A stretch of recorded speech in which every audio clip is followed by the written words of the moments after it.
Hamas और दुनिया के कई अरब मुस्लिम देशों के साथ ही बहुत सकारात्मक चर्चा हुई ताकि गजा में युद्ध खत्म किया जा सके और लंबे समय से चाही जा रही मध्य पूर्व में शांति कायम हो सके।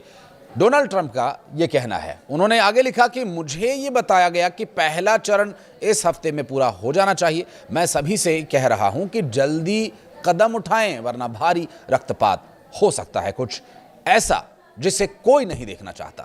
नमस्कार, मैं हूं आशीष त्रिपाठी आपके साथ। इजराइल और हमास के बीच का युद्ध अब खात्मे की कगार पर लग रहा है। अमेरिकी प्रेसिडेंट डोनाल्ड ट्रंप ने इस बात का संकेत देते हुए कहा कि हमास और कई और देशों के साथ गजा युद्ध को समाप्त करने और बंधकों की रिहाई के लिए सकारात्मक बातचीत चल रही है। और इसके साथ ही डोनाल्ड ट्रंप ने बड़ी चेतावनी दी है कि अगर इस प्रक्रिया में जरा भी देरी हुई तो इतना भीषण रक्तपात होगा।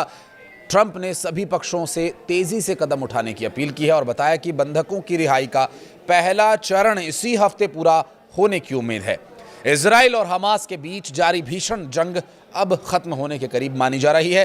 प्रेसिडेंट डोनाल्ड ट्रंप के गजा पीस प्लान पर दोनों सहमत हैं। इजराइल और हमास ने रजामंदी दे दी है। कुछ मुद्दों पर मतभेद जरूर है, लेकिन फिर भी इस प्रस्ताव के आगे बढ़ने पर सहमति दोनों ही तरफ से दिखाई जा रही है। और अभी गजा पीस प्लान का सबसे अहम पहलू है बंधकों का सुरक्षित रिहा होना।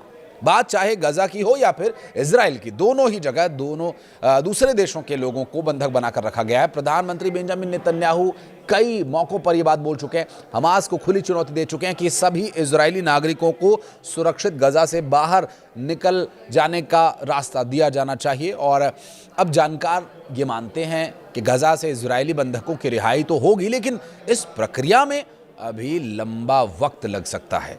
ये समय इसलिए भी लग सकता है क्योंकि राष्ट्रपति ट्रंप के पीस प्लान में रिहाई से पहले कुछ दूसरे कदम उठाना जरूरी है।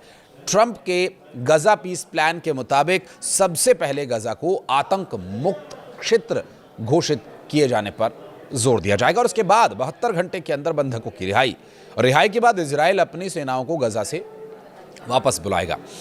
आखिर में डोनाल्ड ट्रंप का प्लान स्पष्ट करता है कि अमेरिका, इजराइल और फिलिस्तीनी पक्षों के बीच तालमेल बैठाने की कोशिश लगातार जारी है और इसकी शुरुआत अच्छी हो और ताकि स्थायी समाधान इसका निकल सके। राजनीतिक संवाद की यहाँ समझने की बात यह भी है कि इजराइल और हमास दोनों ने ही एक दूसरे के कई नागरिकों को फिलहाल बंधक बनाया हुआ है, जबकि युद्ध के दौरान किसी को बंधक बनाना अवैध है। और ये चौथी जेनेवा कन्वेंशन और सामान्य अंतर्राष्ट्रीय मानकों के खिलाफ माना जाता है। अब डील के तहत फलस्तीनी गुट हमास सभी इजरायली बंधकों को छोड़ेगा। वहीं इजराइल का दावा है, इजराइल का स्टैंड यह है कि वो अपनी जेलों में बंद 2000 से ज़्यादा फलस्तीनी कैदियों को रिहा करेगा। और इन कैदियों में ऐसे भी नाम हैं जिनको इजराइल खूंखार आतंकी कहता है और इजरायली अदालतों ने इसको लेकर के उम्र कैद तक की सज़ा का ऐलान किया हुआ है। ऐसे में कैदियों की रिहाई को लेकर इजराइल में चर्चा है और कई तरह की बातें भी कही जा रही हैं। दरअसल इजराइल की जो नेशनल न्यूज़ है उसके मुताबिक मौजूदा बंधक समझौते में इजराइल को 7 अक्टूबर के हमले के बाद से गिरफ्तार किए गए 1700 से ज़्यादा गाजावासियों के साथ उम्र कैद की सज़ा काट रहे 250 फलस्तीनी कैदियों को रिहा करना है। इसमें इब्राहिम हमद समेत कई हाई प्रोफाइल कैदी शामिल हैं। हमद को इजराइल में कई बम विस्फोट और कई हमलों के लिए जिम्मेदार माना जाता है और इजरायली मीडिया का दावा यह है कि हमद ने 2002 में कैफ़े मोमेंट में बम विस्फोट की योजना बनाई थी, जहां 11 लोग मारे गए और 65 घायल हुए। साल 2002 में रिशोन लेजियन ने शेफील्ड क्लब के हमले में हमद का हाथ होने की बात कही थी और जहां 15 लोग मारे गए थे। हिब्रू विश्वविद्यालय में हुए हमले में इजराइल ने हमद को जिम्मेदार माना और इजराइल ने साल 2011 के शालिट समझौते में हमद को रिहा करने से इनकार कर दिया। हालांकि इस समझौते में उसे छोड़ा जा सकता है। हमास की ओर से हमद के अलावा अब्दुल्ला बरघौती की रिहाई की मांग की जा सकती है। अब्दुल्ला हमास की सैन्य शाखा के प्रमुख कमांडर्स में से एक रहा है। इजरायली बरघौती के दर्जनों आतंकवादी हमलों के लिए जिम्मेदार है।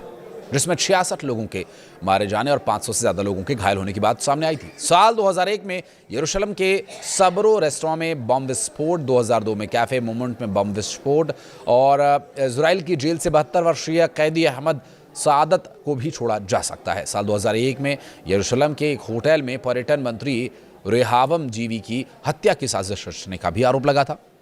इस मामले में अहमद को 30 साल जेल की सजा सुनाई गई है। इसके अलावा अब्बास अल सईद का नाम भी रिहा होने वाले कैदियों में शामिल हो सकता है। अब्बास को 2002 में यहां नेतन्या के पाक होटल बॉम्ब विस्फोट मामले में सजा मिली है। हमास अपनी सैन्य शाखा के वरिष्ठ सदस्य हसन सलामा की रिहाई की भी मांग करेगा और हसन को यरूशलेम में रूट 18 पर हुए 2 हमलों की योजना बनाने के लिए सजा हुई है। हमास पर 1996 के अश्कलोन जंक्शन पर एक हिच हाइकिंग पोस्ट पर हुए हमले की योजना बनाने का भी मामला है और हसन को अलग अलग मामलों में आजीवन कारावास की सजा सुनाई गई। लेकिन एक सवाल वो ये कि हमास ने अगर शर्तों को नहीं माना या कोई बदलाव स्वीकार नहीं किया तब क्या परिणाम होगा? कुछ कहना चाहें तो कमेंट सेक्शन में आपका मोस्ट वेलकम है। धन्यवाद।